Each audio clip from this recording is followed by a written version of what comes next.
अस्सलाम वालेकुम व्यूअर्स, आप सबको खुशामदीद मेरे चैनल आसान ज़िंदगी में।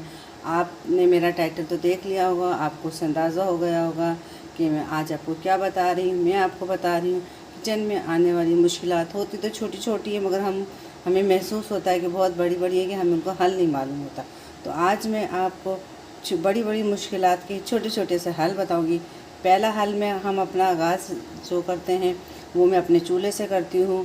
ये मैंने ख़ास तौर से आपको दिखाने के लिए छोड़ दिया था कि इसमें हमने फ्राई चीज़ें की थी और उसमें चाय भी गिर गई थी, कुछ चीज़ें थी, तो देखिए चूल्हा कैसा गंदा हो गया। तो हम इसको बिल्कुल आसान से हल बताते हैं। आसान साफ़ करने का बिल्कुल आसान हल बताऊँगी। आसान हल बताने से पहले मैं आपसे एक दफ़ा रिक्वेस्ट करूँगी, अगर आप मेरे चैनल पर नए हैं तो उसको सब्सक्राइब कर दें, और अगर आपको मेरी वीडियो पसंद आए तो उसको लाइक करें, शेयर करें। चले जी, अब मैं अपना हैक स्टार्ट करती हूँ। अभी देखिए चूल्हा किस कदर गंदा हो गया। अब आप सोचेंगे इसको हम कैसे साफ़ करें। ये जो इसकी ऊपर की जाली है, ये तो आप थोड़ी देर पानी में भिगो के कपड़े से साफ़ करेंगे, ये हो जाएगी। और गरम है,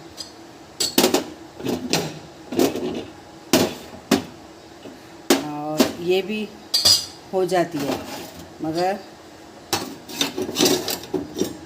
अब देखिए ये है, ये चाय गिर गई है, ये भी हम कपड़े से हल्के से स्क्वाइज ब्राइट से रगड़ेंगे तो ये हमारा क्लियर हो जाएगा। लेकिन ये जो चीज़ है ये काली काली साफ़ नहीं होती, और ये जो हो गए नीचे, इसका मैं आपको इतना आसान हल बताऊंगी। अब ये देखिए, अब ये चूल्हे पर फ्राई पैन रखी हुई है। अच्छा, कोई पुराना सा बर्तन, फ्राई पैन, कोई चीज़ आप रख लें। इसको नए बर्तन यूज़ ना करें इसके अंदर, क्योंकि जब आप नए बर्तन में यूज़ करेंगे तो वो आपको थोड़ा ख़राब हो जाएगा। तो ये एक पुराना सा फ्राई पैन है, ये मैंने इन्हीं कामों के लिए रखा हुआ है। इसके अंदर हमने ये पूरा डाल दिया, आपने देखा। अब हम इसको पानी से भर देंगे। हमने इसको फुल पानी से भर दिया। ये 1 चमचा सर्फ है, कपड़े धोने वाला। जो भी आप घर में इस्तेमाल करते हैं वो आप इसमें डाल दें। चलें, ये देखिए जी, मैंने चूल्हा इसमें ऑन हो गया। अब ये इसमें पानी उबलेगा, 10 मिनट तक ये पकेगा इसके अंदर। 10 मिनट के बाद हम इसको किसी भी कपड़े से, स्क्वाइज बोर्ड से साफ़ करेंगे तो ये बिल्कुल क्लियर हो जाएगा, बिल्कुल चमक जाएगा ये। अब मैं आपको आपकी दूसरी मुश्किल का हल बताती हूँ जो बहुत ही आसान है। अब आपको नज़र आ रहा है सामने प्याज। आप सोचेंगे मैं क्या बता रही हूँ प्याज का। प्याज काटते वक्त बहुत सी लेडीज़ होती है, कहती है आँखों में जलन होती है, हमसे सारा खाना पकवा लो मगर हमसे प्याज नहीं कटवा।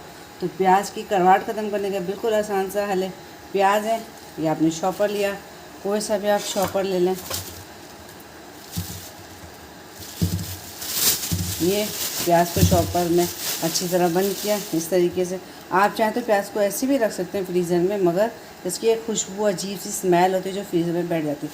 आप इस तरीके से प्याज को शॉपर में लपेटें, आपको जितने प्याज चाहिए, और आधे घंटे के लिए आप इसको फ्रीज़र में रख दें। बर्फ़ पे नहीं रखना, जाली पे रखना है, बर्फ़ पे जम के अजीब से हो जाएंगे। आप जाली पर रखें, आधे घंटे के बाद इसको निकाल के काटेंगे, आपको एक भी आंसू का कतरा नहीं आएगा इंशाअल्लाह। ये मेरा इस्तेमाल किया हुआ तरीका है, मुझे यकीन है आपको मेरा ये तरीका ज़रूर पसंद आएगा। चले जी, अब मैं आपको आपकी एक और मुश्किल का हल बताती हूँ। वो है गर्मियों के दिन है, हम कितनी भी एहतियात करें अक्सर हमारा दूध फट जाता है। हम बाज़ार से लाते हैं, हमने चूल्हे पर चढ़ाया, पता चला दूध और पानी वो सब अलग अलग हो गया।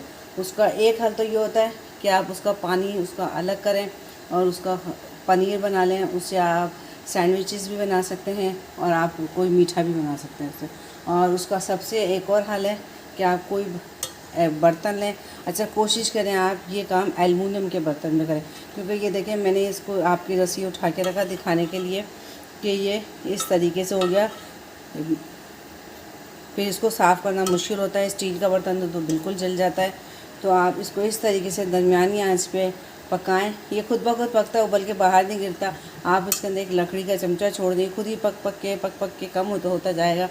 होते होते ये जब तकरीबन इसमें हल्का सा दूध पानी का असर बचे, तो आप 1 किलो दूध में तकरीबन 3 से 4 चमचे चीनी के ऐड करके इसको हल्का सा भून लें, तो ये एक मज़ेदार सा खोया रेडी हो जाता है। जैसे आपने बाज़ार में भी खाया होगा, बहुत दफ़ा ये मिलता है, लोग थालों में लेके घूमते हैं। ये बहुत मज़े का खोया देखें बन के रेडी हो जाता है, मीठा मीठा सा। और अगर आपको मेरे इस खोए की रेसिपी पूरी डिटेल में चाहिए तो मैं उसका लिंक आपको डिस्क्रिप्शन बॉक्स में दे दूँगी। मैंने इसकी रेसिपी भी डाली भी है कि दूध फट गया अब क्या करें, सोचें अब क्या करें। इस टाइटल के साथ है, मैं उसकी आपको लिंक दे दूँगी। तो आप ज़रूर मेरी वो रेसिपी देखिएगा कि मैंने किस तरह फटे हुए दूध से खोया बनाया, फिर उसी खोए से मैंने मीठे बनाए थे। ये तो खोया इस हिसाब से बनाया कि बच्चे बहुत शौक़ से खाते हैं मेरे, तो मैंने सोचा मैं ये मीठा खोया बना लेती हूँ, बच्चे खा लेंगे। अब मैं आपकी एक और बड़ी मुश्किल का हल बताने जा रही हूँ, जो यकीन आपको बहुत ज़्यादा पसंद आएगा। वो क्योंकि अब कुछ अर्से के बाद बकरीद भी आ जाएगी, बकरीद पे ये आपको काम आएगा। मेरी ये जो ट्रिक है ये आपको ज़रूर काम आएगी। जब हम घर में बारबेक्यू करते हैं, कुछ घर में लेडीज़ बारबेक्यू कर रही है कोयलों के ऊपर जब करते हैं, हमारे पास या तो लोहे की स्टिक नहीं होती या उनको ज़रा हैंडल करना मुश्किल होता है, तो हम चाहते हैं कि छोटी छोटी चीज़ों ये लकड़ियों पे भी हम बारबेक्यू कर लें। मगर जब ये लकड़ियाँ आग पे जाती हैं स्टिक्स, तो ये जल जाती हैं। तो इसको बहुत इसका आसान सा हल है कि ये ना जले। आप इसके अंदर आप किसी भी खुले बर्तन में ये स्टिक्स रख दें कि ये अच्छे तरीके से पानी में डूब जाए। पानी में डूब के, चुल्लू भर पानी में नहीं, अच्छे तरीके से पानी में डूब जाए। और बिल्कुल तेज़ ठंडा पानी आपको लेना है। आपको जितनी स्टिक की ज़रूरत है, आप बिल्कुल एक अच्छा सा खुला सा बर्तन लें और उनको तेज़ ठंडे पानी में आधे घंटे के लिए भिगो दें। जब आप बारबेक्यू को, आपको पता है आपको इस टाइम बारबेक्यू करना है, उससे आधे घंटे पहले भिगो दें। ज़्यादा मत भिगोइएगा क्योंकि ये लकड़ियाँ ये फूल जाएंगी। जब इसको आधे घंटे ये भीग जाएंगी, जब आप बारबेक्यू करने लगे, एक एक स्टिक निकालें, इस्तेमाल करें कोयलों के ऊपर। इसमें आग नहीं लगेगी इंशाल्लाह। मुझे यकीन है आपको मेरी ये ट्रिक भी ज़रूर पसंद आई होगी। अब आप लोगों की एक और बहुत ही, एक कहते हैं ना मुश्किल, आप लोगों को मुश्किल पेश आती है घर के अंदर, मैं उसका एक मुश्किल को हल करने का बिल्कुल एक आसान सा आपको तरीका बताती हूँ। गर्मियों के दिन है, हर घर में दही जमता है। दही को जैसे ही दही जमे, उसको कोशिश करें फ़ौरन आप उसको फ्रीज़र में रख दें 4-5 घंटे के लिए। तो क्या होगा, वो तेज़ ठंडा हो जाएगा। फिर आप उसको नीचे रख दें और रोज़ के रोज़ उसको इस्तेमाल कर लें। मगर बाज़ औक़ात क्या होता है कि हम दही को इस्तेमाल नहीं कर पाते, तो हम उस दही को क्या करते हैं, सालन के लिए इस्तेमाल करते हैं। मगर हम चाहते हैं कि उस दही के लिए हम कोई लस्सी बना लें या हम उससे दही बड़े बनाएं। मगर दही इस कदर खट्टा हो जाता है कि वो हमारे खाने में नहीं आता, ना ही हम उनसे ये कुछ चीज़ें बना सकते हैं। अब ये जैसे दही है, हमने थोड़ा यूज़ कर लिया, अब ये तेज़ खट्टा हो गया। तो तेज़ खट्टे की खटास कम करने का मैं आपको आज तरीका बताती हूँ। बहुत आसान है। अब अगर आधा किलो दूध है तो ये 1 कप है ना, छोटा वाला है। आप इस दही को फेंटें और इसके अंदर पहले आप सिर्फ और सिर्फ आधा कप दूध डाल के टेस्ट करें, इसकी खटास कम होगी।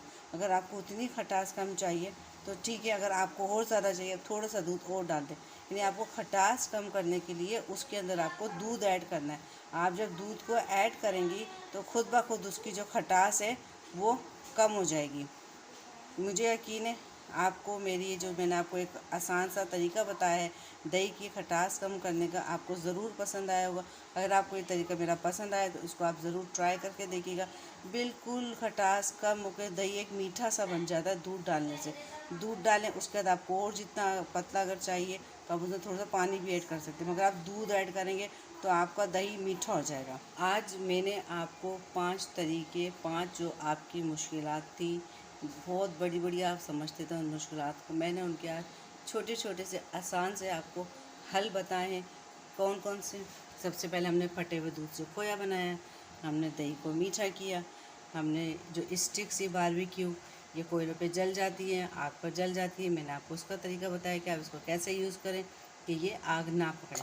फिर हमने प्याज की कड़वाहट को कम करने का बताया कि मेरी बहनें आराम से प्याज काटें, उनकी आंखों में आंसू भी ना आए।